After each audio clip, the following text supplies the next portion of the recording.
We're going to start making some of the details here, such as the faucet and a light. We have a towel dispenser, we have a handle to help you stand up, and we have a place for the toilet paper. So we're going to go back to our Blender file, and we're going to go to face select, and we're going to select this face here. We're going to press I to inset. Then we're going to do E to extrude, right click to cancel, and bring this back. We're going to select this face, Z for wireframe, hold shift and select this face. Do shift S and cursor to selected to put the cursor in the center. And we're going to create a circle. We're going to change the vertex count to 5 and press enter. Then we can scale this circle down. Scale it down quite a bit. And we're going to do R, Y, and then 90 and press enter and just scale this down. This is going to be the part that holds the toilet paper. So at this point we can just grab it on the x-axis, hold control and snap it to this point. We're going to switch to vertex select. We're going to do E to extrude, right click to cancel, grab it on the x-axis, hold control, snap it here. So now we have a nice place for our toilet paper. And we're going to create another circle. This will be the actual toilet paper roll. We're going to change the vertex count to 10 and press enter. We're going to scale it down again, just like we did before. And again, we're going to do R, Y, and then 90 and press enter. And we're going to scale it down quite a bit. Then you can do E to extrude, right click to cancel, and scale it out. And we can do Control plus and then just grab it on the x-axis, snap it here, and then do E to extrude, right click to cancel, and snap it to this other side. Then we're going to do Control L and Control N to recalculate the normals. And we're going to do S and then X to scale it on the x-axis because we want this to be a little bit smaller than the width here. So this will actually be the toilet paper roll. And this will be that little wheel part that holds it. So that looks pretty good. I like that. You can also pull it out a bit. So I was just going to scale this down slightly. And then I'm going to switch to edge select and hold shift and select this edge, do Control L. So we can actually move both of these out a little bit if we want. Just bring it out on the y-axis slightly so the toilet paper sticks out a little bit further and it can kind of fall down here across the side. And you also notice that the angle is a little bit off, so if you do R and then Z, you can adjust the angle so that this edge and the direction of this edge kind of match up so it looks a little better. So that's pretty much it for the toilet paper. We're going to go back to face select and select this face. We're going to do another inset and then we're going to do E to extrude, right click to cancel and bring this back again. This will be the little bar that you can use to grab onto and help you stand up if you have trouble standing up sometimes. So we're going to go to edge select and select this edge, do Control L, Shift D to duplicate, right click to cancel, and then just bring this back on the x-axis. And then you can bring it back on the y-axis too. And again, you're going to want to do R and then Z and just kind of rotate this to a more appropriate direction, and then that should be fine. Just position it wherever you feel is appropriate, and I'm actually just going to bring it down some so it's easier to get your hand in there from the upward direction, you know, pushing down and helping you get up. So I think that looks pretty good from here. We're going to make a little light to go right here, so we're going to create a UV sphere. So just go to create, choose UV sphere, change the segments to 6 and change the rings to 6. Then, as usual, we're just going to scale this down, make it a bit smaller, and you can also move it over to a position where you can see things easier, so just scale this down a bit. And we really only need these top couple rings, so we're going to alt-right click on the center one, and we're just going to do delete and choose vertices. We're going to select one of these bottom ones, do Control L, delete, and choose vertices. Select an edge here, do Control L, and we're going to scale this down on the Z-axis a bit, so do S and then Z, and just shrink it down a little bit, sort of like that. Then we're going to do RX and then 90 and press enter, and we're also just going to scale this down slightly again. Then do Alt right click on this edge, do E to extrude, right click to cancel, S to scale it out slightly, Then we're going to do E to extrude, right click to cancel, and bring it back slightly. So this is going to be our nice little light here. And we're going to do Control L, and we're going to bring this back. And bring it up and bring it a bit over. So we're going to have to rotate this again. So you're just going to have to scale it down to the size that you want. And then do R and then Z.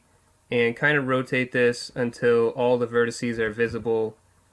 Sort of like that, so that you can tell that it's more flush with the face. And then you can bring it forward a little bit, and you want these back vertices to be just sticking through this part of the face so that they're hidden. And something like that should be good. So now we have our little light. You can of course scale it down, so at this point you can just scale it down with S and then reposition it on the Y-axis. So whatever size you feel is appropriate for this little light. Now we're going to make a faucet, so we're going to create a circle. So create a circle, change the vertex count to 6 and press enter. We're going to scale it down, we're going to bring it up away from everything else just so we can see what we're doing. So we're going to scale this down to whatever size you feel is going to be appropriate. We're going to scale the entire thing down later, probably. So if it's a bit big right now, that's going to be fine. Then we're going to do Shift S, and we're going to do Cursor to Selected. It's going to put the cursor right here. Then you're going to open up this panel either by left-clicking on the plus or pressing the N key to open this up. And then just go to the top, and you'll see 3D Cursor. So this is the position of the 3D cursor. So if we want to change the position of the 3D cursor, you can just hold Shift and left click and drag, and that will slowly increase the X position if you left click and drag on the X position. So I'm going to put it maybe like here, and that's going to be fine. And we're going to go to Tools, and we're going to use Spin. So the Spin tool uses the position of the 3D cursor. That's why we wanted to position this first. So we're just going to use the spin thing, and we're going to go down here a bit. We're going to change the X value to 0 and press enter. We're going to change the Z value to 0 and press enter. And we're going to change the Y value to 1 and press enter. So now we're getting a shape that's closer to what we want. And we're going to change the angle to probably like 140 or so. And that might be fine. And now you can also adjust the center, which is actually the same as the location here, the 3D cursor, in a sense. So if we were to adjust some of these values, like that one might not do anything, but this X value, when you hold Shift and left click and drag, you can see how it's affecting this piece here. And the Z value as well is going to affect this piece right here. So if you want a taller thing, you're going to want to do it like this. And then you can adjust the X value, and you can have a nice tall faucet, sort of like that. And you can just keep adjusting this until you're happy. So maybe something like that. Change the angle to like 160 or so, and bring the X value back so it's not sticking out so far, and maybe up some. And something like that should be okay. It's a bit bigger than the one I had before. You could always change this to a different value, like 150. Or whatever you feel is appropriate. So just make some changes, get what you want, and then we'll move on to the next step. Next that we can do is just do E to extrude, right click to cancel, and bring this down some. And we can do S and then Z and then 0 to flatten it out, and press enter. So that'll be the ending of our faucet here. You could even bring it forward a little if you feel you should bring it forward a little. Then we can do E to extrude, right click to cancel, and scale it down some. So do S to scale it down slightly. Then do E to extrude, right click to cancel, and finally bring it down one last time. And that should look fine. The only thing we need to do at this point is do Control L and Control N to recalculate the normals. You could, if you wanted to, just leave it like this and just pretend that it's one of those automatic faucets that can tell when your hands are underneath it and it would turn on. Or we can just add in some little handles, kind of like I did on this one. I made one up here that had some little handles. You could do something similar to this if you wanted. Or I tried to do one that was on the top, but it didn't come out very well. So you could do one of those variations, whatever you feel you want to do. Just get some reference images and make something. Or you can just follow along here. So we're going to Alt-right click. We're going to do Shift-D to duplicate, right click to cancel, and just bring this over. And we're going to scale this out a little bit. Then we're going to do Shift-S and cursor to selected. And we're going to create a UV sphere again. So do UV sphere. We're going to leave it at the 6 vertices on segments and 6 vertices for rings. And then we're going to scale it down and we're going to bring it up, and I'm actually going to make it a little bit bigger than that, so maybe something like that should be fine. And just bring it up a little bit, that's going to be good. We're going to keep probably a little bit more than half of this, so we're just going to alt right click here, switch to vertex select this vertex and do delete and choose vertices. We're going to alt right click here, alt and shift right click, and then do shift and Q to bridge edge loops. Or you can go to mesh edges and bridge edge loops, which is down here. Once that's done, we're going to do Control L and we're going to do R, Z, and then 30 to rotate it 30 degrees around the Z axis, and then press enter. Switch to face select and we're going to select this face because that's the one that's pretty much straight across. And we're going to do E to extrude, right click to cancel, and bring this out a bit. If you wanted to, you could probably do this other one too, so if you wanted to, just do Control Z and then select both of these faces, E to extrude, right click to cancel, and bring this out. If you wanted a thicker handle piece here, then do S and then Y and 0 and press enter. That's going to make it flat on the end, or if you wanted to, just leave it a bit rounded. It actually looks fine a little bit rounded, so I'm probably just going to leave it like that. I'm going to adjust the size of this bottom part here, so I'm going to go to vertex select, I'm going to do alt right click and then S to scale this out. Then I'm going to do alt right click again and scale this out a bit more, just so we have a bit more variation in the size of this piece as it gets closer to where it connects down. Then if we want to put this on the other side, what we can do is do alt right click and do shift S and cursor to selected. We can select the vertex on this, do Control L, then do shift D to duplicate, right click to cancel, and switch this to 3D cursor. Then do SY -1 and press enter, then do Control N to recalculate the normals, and now we have this perfectly mirrored onto the other side, so we now have both of these. So if we want to position this, we're just going to select the vertex on each piece, do Control L, Shift D to duplicate, right click to cancel, S to scale this down, or actually you want to change this to median point and then do S to scale it down. Bring it down into position, scale it down to whatever you feel is appropriate. You can use period to focus in and just position it as necessary. You're going to want to snap it on the Z axis to one of these points, so just hold Control and snap it to one of those points. And continue scaling it and positioning it wherever you feel is appropriate. Every time you scale it, you're going to have to re-snap it on the Z axis, so just be aware of that. If you scale it down or scale it up, you're going to have to snap it again on the Z axis, so just be aware that that's what you're going to have to do. Once you have it in a position you want, you may want to rotate it around the Z axis, so you can do R and then Z and rotate it around the Z axis, or you can just leave it kind of straight on like it is right there. But I'm going to rotate mine slightly because that's kind of how it is in the picture. So that's going to be alright for me, I guess. It almost is in the center, not quite, but that's close enough. So that looks good to me. We've got everything except for the paper towel dispenser, so we're going to make that next. So we're going to create a cylinder. We're going to left click on cylinder. We're going to change the vertex count to 8 and press enter. We're going to scale this down, so we're going to do S and then X and scale it down a bit just so we have less of a curve in this area. We want to get rid of these outer 3 vertices, so we're going to do alt right click, alt and shift right click, and then do delete and choose vertices. We can still select one of these vertices, do Control L and then S and then X to adjust the curvature of this. Then we're going to go to the Create tab, and this time we're going to create another cylinder. We're going to change the vertex count to 5 and press enter. We want to scale this, but we don't want to scale it on the X-axis, so we're going to do S, Shift, and Z.